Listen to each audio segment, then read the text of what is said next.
It's 93.7 KCLB rocks. I'm Conklin. Happy Friday to you. Big movie opening up in theaters today. Grown-ups, and we are lucky enough to have Rob Schneider, one of the many, many stars of the film, on the phone with us. What's up, Rob? Hey, how are you? We're doing great. We're bearing the heat, man. Where you at right now?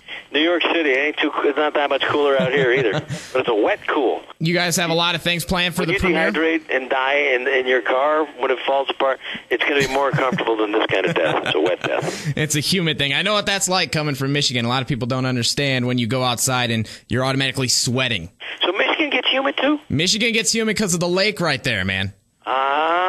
The lake just adds all sorts of fun to the weather. I get it. All right, Rob, let's talk about the new movie, Grown Ups. One thing I wanted to get out first, what's the name of the haircut they have you on in this movie? It's kind of like Vanilla Ice mixed with Mr. T, maybe like an iced tea. Can we name it that? I don't know. I think it's a little bit like, who was that country singer from Canada, that woman? I have no idea. I hate country music, man. I can't think of her name now. She sang with, oh gosh, I can't think of anything. But anyway, kind of Elvis-y looking, maybe. Yeah. Maybe definitely 80s, huh? Oh, it's definitely 80s. Now, a lot of people are drawn to this movie because of the camaraderie. Was this one of the best, funnest sets you've ever worked on? It was pretty fun, man. No, these guys are, a group of funny guys. You knew there was going to be at least 2 or 3 funny each time. It was like an SNL reunion. What was that like? It's kind of cool because it's been 20 years later and people have accomplished what they've accomplished. We're pretty confident.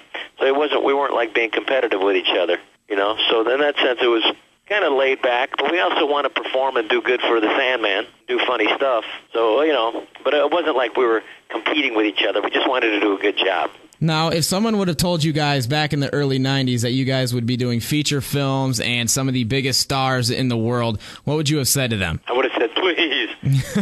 How do I sign up for that? But you guys are doing great. I mean, Adam Sandler's in the movie, Kevin James in there, Chris Rock, David Spade, and yourself. And I haven't seen the movie yet, but one of the things out today, baby. And one of the things I see in the trailer is you kissing a very old lady. What was that like? Well, I play a character who can't commit in a relationship, so that's why he goes out with somebody in her 70s, because he knows it's only going to be a 4 or 5 year relationship. And just put the will on the headboard, so to speak. Oh, God, yeah. Did you have to do the take a couple times, or was that just a one take? There was so much chemistry between you and her. I think she was a little uncomfortable. She was uncomfortable. Having to kiss me. I don't know why. You were fine with it? I guess. Are we going to get a little bit... Nobody told her she'd have to do it. It wasn't in the script. Somebody had to tell her at lunchtime, oh, by the way, you got to make out with this guy. By the way, you got to make out with Rob Schneider. I don't think she would have a problem with that. She was okay, but it was still a little tough. I felt a little bad. Like, somebody should have told her that before she got the job, And just not brush your teeth beforehand. Just make it 10 times worse on her. Exactly. All right, and you've had a lot of successful stuff in your career. Do you ever have anybody associate you with one character you've worked on in the past? People yell out, you can do it. As people mostly know me from Deuce Bigalow or from Hula from 50 First Dates.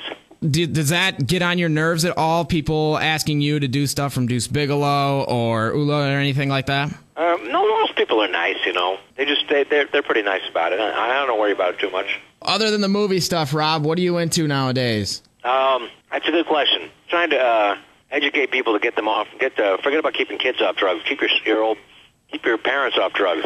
Keep your parents off drugs. The average senior in America is on 5 different prescription drugs. Most of it's just crap they don't need. So get your parents off a couple of those crazy drugs. Just dropping Vicodin because they taste so good. That's the only reason they do it. Well, every commercial on TV is aimed at these. Like, do you not want to pee anymore? Yeah. Take Flomax. It's like, what? They create these problems to sell drugs. And it's like the ADD thing in kids. I don't believe that exists. I don't think it does either. If we were all diagnosed with that when we were younger, I think, let's say 95% of the population would have it now. I know. Well, the real truth of the matter is the food doesn't have as much nutrients in it, because the soil doesn't have as much nutrients. So kids, and if they're eating fast food and junky foods, their brains aren't really, functioning at a high enough level, for math and things that require a higher level of brain function. So, yeah, when it boils down to it, it's all McDonald's fault. That's the problem with the world, McDonald's. Well, I'll tell you the truth. It's a huge problem because if people are drinking sugar, then their brains aren't functioning. McDonald's is a big problem. And we need to tax this stuff because it's making people sick. And instead of, just like we tax the crap out of cigarettes, we should tax fast food companies who are making people sick. And that's what they're doing. They're making people sick. Rob, have you ever thought about running for president or any other sort of office? Yes. One more question for you, Rob. New movie, Grown Ups, in theaters today. What was the sign to you that said, you know what, I am a success in the movie industry or the comedy industry? Was it SNL? Was it getting on the big screen? Or was it being parodied on South Park? Gosh, I don't know. I mean, a little bit of all those things. So the first time I got on David Letterman, it felt pretty special. And, you know, they don't make fun of you on South Park unless you're big star, so. Yeah, I like when people get mad about South Park parodying. You shouldn't, you know. No. I mean, so if anything, my friends who write for The Simpsons, that's who, you know, the South Park guys, their heroes are the Simpsons guys.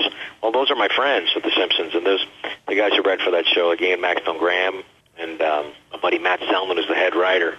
And, you know, they thought, oh, they were too nice to you. Yeah, I don't know, a little bit of everything. And the thing is, I'm still having fun. Doesn't matter what you know. If you got to still be happy, if you know, you got to love what you do. Otherwise, why do it? And I'm still having a good time. And we can tell you guys are having a good time on Grown Ups. We can't wait to see it, Rob. Thanks for stopping by the show, man. We appreciate it. Thank you very much. All the best to you. See you, man.